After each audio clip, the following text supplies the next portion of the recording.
Hey guys, welcome back. And the last few days you saw as I have been mentioning electric vehicles in some of my reports. And I'm a little divided of this. There's two sides to it.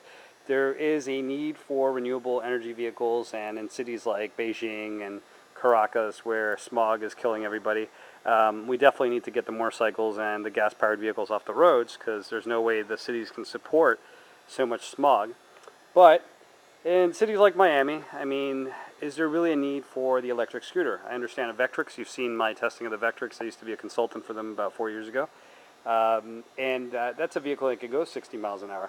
But what about these little electric scooters that use a battery pack on the inside, and they got the little regulators, and for example, this Apex powered electric scooter, it can only go about 35 miles an hour and has a distance about 30 miles.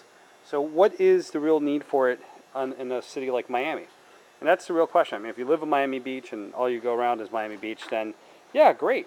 But will it stand up to humidity and corrosion? And, you know, is it as easy a fix? There you go. The battery shows if it's working. Give it a little bit of gas, and it starts to work. I mean, it's pretty simple. We're going to do some road testing on it. Is there consumer demand? Are people willing to pay a premium for something like this? As you saw, we went to Sears and they're selling the Baja 49cc scooter for $499. Are people going to fork over $1,000 more for the electric scooter? I mean, this is a real question that we have to ask ourselves. Do you get any tax rebates for buying this over an over a gas-powered vehicle?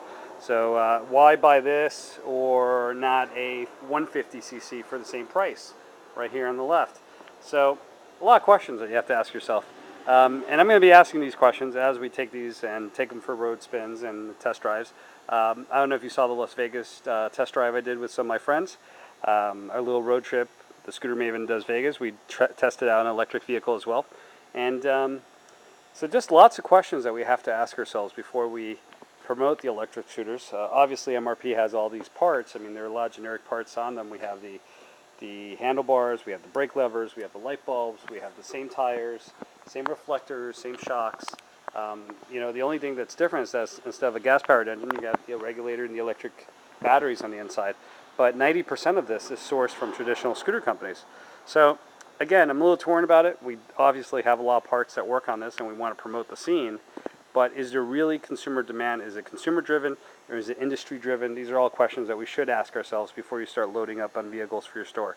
So stay tuned as I start testing these vehicles out and we give you some reports on them.